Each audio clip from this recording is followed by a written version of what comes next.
नमस्कार, बहुत स्वागत है आपका। आप देख रहे हैं धर्मासन मार्ग। कन्या राशिफल फरवरी 2023। कन्या वालों, आपके ऊपर ना तो साढ़े साती चल रही है और ना ही ढैया। आप पूरी तरह से आज़ाद हैं। तो फरवरी 2023 में क्या होगा? बड़ा बदलाव। चलिए जानते हैं विस्तार से। वीडियो के अंत तक बने रहें और यह प्रेडिक्शन चंद्र राशि पर आधारित है। देखिए, फरवरी का महीना आपके लिए हर दृष्टि से बेहतर है, क्योंकि आप अपनी समझदारी, अपनी सूझबूझ से हर स्थिति को बेहतर कर लेंगे और कई महत्वपूर्ण कार्यों को विस्तार भी देने में सफल होंगे। तो ये महीना आपके लिए बहुत अच्छा है, क्योंकि जो व्यापारी वर्ग हैं वो भी, उनके भी गतिविधि से जुड़े तमाम समय अनुकूल चल रहे हैं। तो देश विदेश तक आप अपने कार्य योजनाओं को फैला सकते हैं, ऐसे योग बन रहे हैं। तो आपका साख में वृद्धि होगा। और दूसरी बात, सस नामक महापुरुष राजयोग भी बना हुआ है। तो ऐसे में आप सफलता के झंडे गाड़ सकते हैं इस महीने में। यदि आप टीम बनाकर इष्ट मित्रों के सहयोग से अपने कार्यों को करते हैं तो और भी ज़्यादा आपको बल प्राप्त होता है। आपकी पकड़ मजबूत हो सकती है और इस समय घर परिवार में कोई शुभ मांगलिक कार्यक्रम होने के भी योग दिख रहे हैं। भाग्य की स्थिति संतोषजनक है। वैसे लोगों के सहयोग से आगे बढ़ने का भी प्रबल योग है। अविवाहित जो लोग हैं, विवाह के योग बन रहे हैं। हालांकि जो लोग विवाहित हैं, दाम्पत्य जीवन बेहतर है। मधुरता आप लाना चाहते हैं तो उनके साथ आप कोई कार्य में उनका सहयोग ले सकते हैं। हालांकि कार्य कुशलता, आपका काम करने का तरीका बड़े बड़े कार्यों को सिद्धि करवाएगा। देश विदेश की यात्रा आप खूब करेंगे।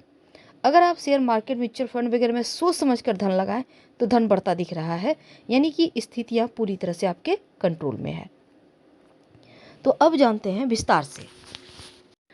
देखिए, फरवरी के महीने में जो शनिदेव हैं वो आपके, चूँकि शनिदेव धीमी चलते हैं और साथ ही आपके करियर और आर्थिक जीवन के लिए शनिदेव का वरदान आपको मिलेगा। छठे भाव में स्थित है और बुध सूर्य भी स्थित है छठे भाव में। तो बुधादित्य योग बनाए हुए। हालांकि यहाँ पर इस योग का फल आपको नहीं मिल रहा, लेकिन आप अपने आँखों का और पेट का ख्याल जरूर रख लीजिएगा। करियर की बात करें तो अच्छे परिणाम मिल रहे हैं, क्योंकि छठे भाव में शनिदेव हैं तो आप बेहतर कर पाएंगे। आप जो भी करेंगे ऑफिस में, आपको कोई भी टारगेट मिलेगा, आप बेहतर तरीके से उन चीज़ों को बेहतर कर पाएंगे। प्रदर्शन अच्छा होगा, आपका सीनियर प्रसन्न रहेंगे। और महीने के पहले भाग में सूर्य बुध जो है ना एक साथ है, तो यहाँ पर क्या होगा, छोटी मोटी बाधाएं डालेंगे, लेकिन शनिदेव यहाँ पर हर कार्यों को बेहतर तरीके से पूरा करवाते नजर आएंगे। तो थोड़ा सा दबाव है। आठवें भाव में राहु है, दूसरे भाव में केतु है। तो आपके जो सहकर्मी हैं, आपके जो वरिष्ठ लोग हैं, उनके साथ एक सामंजस्य को आपको बनाकर चलना होगा, क्योंकि छोटी मोटी समस्या अगर होगी तीन ही लोगों की तरफ से। सातवें भाव में बृहस्पति हैं और यहाँ पर लग्न पर दृष्टि है बृहस्पति। करियर की हर बाधा को बृहस्पति अकेले ही दूर करने में सक्षम दिखते हैं। तो वो अकेले आपका बचाव करते हर समय नजर आएंगे। अगर आप खुद का व्यवसाय कर रहे हैं तो इस महीने में 80% भाग्य साथ देगा। राहु केतु की स्थिति हालांकि ठीक है, लेकिन बहुत ज़्यादा जैसे होता है माल स्टॉक कर लेना, बहुत उधार दे देना, इन सभी चीज़ों से बचिएगा। ठीक है। अब हम अगर धन की बात करें तो देखिए, 15 फरवरी तक का जो वक्त है, धन तो आएगा पर खर्च भी होंगे उसी अनुपात में। और 15 फरवरी के बाद शुक्र आपके छठे भाव में सूर्य के साथ, तब 15 फरवरी के बाद क्या होगा, शुक्र सातवें भाव में आएंगे और गुरु यहाँ पर पहले से ही सातवें भाव में है। तो क्या होगा ना, इनकम आपका बढ़ जाएगा, धन आएगा, धन बचाएंगे। और आप व्यापारी हैं तो बेहतर लाभ है, क्योंकि बड़े बड़े मौके आपको मिलते हुए दिखेंगे 15 फरवरी के बाद। स्वास्थ्य में अगर हम ज़्यादा इसके बारे में जानें तो आठवें भाव में राहु है, तो छोटी मोटी मुश्किलें हैं, खासकर खाने पीने का ध्यान रखिएगा। सूर्य भी छठे भाव में, तो यहाँ पर सूर्य तो स्वास्थ्य के मामलों में रक्षा करेंगे, लेकिन पौष्टिक भोजन खाइए। कुछ भी जंक फूड वगैरह खा लेना, ज़्यादा ऑयली खा लेना, इनसे बचिएगा।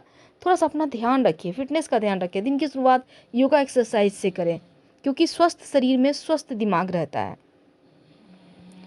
प्रेम और वैवाहिक जीवन में देखिए, वैवाहिक जीवन में बेहतर परिणाम मिलेंगे, क्योंकि राहु केतु दूसरे अष्टम भाव में छोटी मोटी प्रतिकूल स्थितियां देगी। तो ऐसे में थोड़ा सा रिश्तों में ईमानदारी रखिएगा। हालांकि शुक्र सातवें भाव में जैसे आएंगे तो क्या होगा ना, रिश्तों में मधुरता आएगी। 15 फरवरी के बाद ज़्यादा बेहतर दिन है। तो 15 फरवरी तक का जो वक्त है, रिश्तों में ईमानदारी रखें, पारदर्शिता रखें, एक दूसरे पर भरोसा करने सीखें और वैवाहिक जीवन में भी खुशियाँ दिखेंगी। संतान प्राप्ति के योग 15 फरवरी के बाद बन रहा है। पारिवारिक जीवन में देखिए दूसरे और अष्टम भाव में राहु केतु, तो क्या होगा ना, सकारात्मक नकारात्मक दोनों ही तरह का फल देंगे। और इस समय वृषभ राशि में मंगल है, तो बहुत अनुकूल नहीं है, क्योंकि ये मंगल परिवार में छोटे मोटे कलह करवा सकता है। भाई बहन के साथ रिश्तों को बेहतर करने का आपको प्रयास करना है। इस दौरान क्रोध मत कीजिएगा, क्रोध से बच जाइएगा, सब कुछ बच जाएगा आपका। और 15 फरवरी के बाद जो चीज़ें हैं वो बढ़िया हो जाएगी। जो भी टेंशन चल रही है वो समाप्त हो जाएगी। जो अभी तक आपको छोटी छोटी चीज़ें परेशानी में डाला था वो समाप्त हो जाएगा। उपाय क्या करेंगे, देखिए एक तो आप माँ दुर्गा को रोज़ 2 लौंग अर्पित करें और प्रसाद के रूप में अगले दिन खाएं। फिर अगले दिन 2 लौंग अर्पित करें, उसके अगले दिन खाएं। अब आप कहेंगे नॉनवेज खाते हैं फिर कैसे खाएं? हाँ, आप प्रसाद के रूप में खा लीजिए। प्रसाद यानी कि आप चाहें तो नाश्ता करके भी इस लौंग को खा लीजिए, फिर अपने ऑफिस व्यवसाय स्थल पे चले जाइए, आपके लिए अच्छा रहेगा। और दूसरी बात, ओम रांग राहवे नमः, इस मंत्र का रोज़ जप कीजिए, कम से कम 11 बार तो कर ही सकते हैं।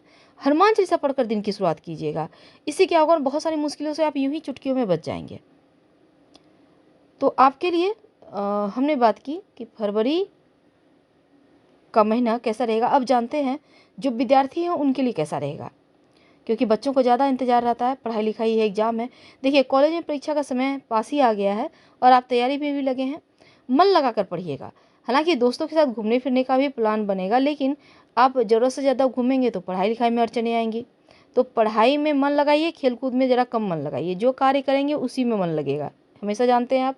अब सरकारी परीक्षा की अगर आप तैयारी कर रहे हैं, कंपटीशन है एग्ज़ाम देने की, तो देखिए आप पढ़ाई से मन भटकता दिखेगा।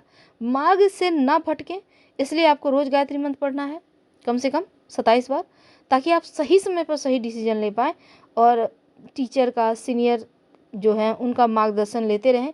सतर्क रहिए, ठोस निर्णय तभी आप ले पाएंगे। आपका स्वास्थ्य के मामले में खासकर थोड़ा सा ध्यान तो रखना ही होगा और सावधान भी रहना है आपको। लेकिन अगर हम आपका शुभ रंग की बात करें तो इसमें रहेगा नीला यानी ब्लू, और शुभ अंक रहेगा आपके लिए, लकी अंक वो है 3। तो कन्या वालों, हम आपसे विदा लेते हैं। जानकारी अच्छी लगे तब लाइक कर सब्सक्राइब करें, अपनों से शेयर करें और कमेंट में हर हर महादेव जरूर लिखेंगे। धन्यवाद। हम फिर मिलेंगे और थोड़ा सा ध्यान रखिएगा। हालांकि आपके लिए बहुत खूबसूरत वक्त चल रहा है, तो समय का फ़ायदा आपको उठाना है। हर हर महादेव। धन्यवाद।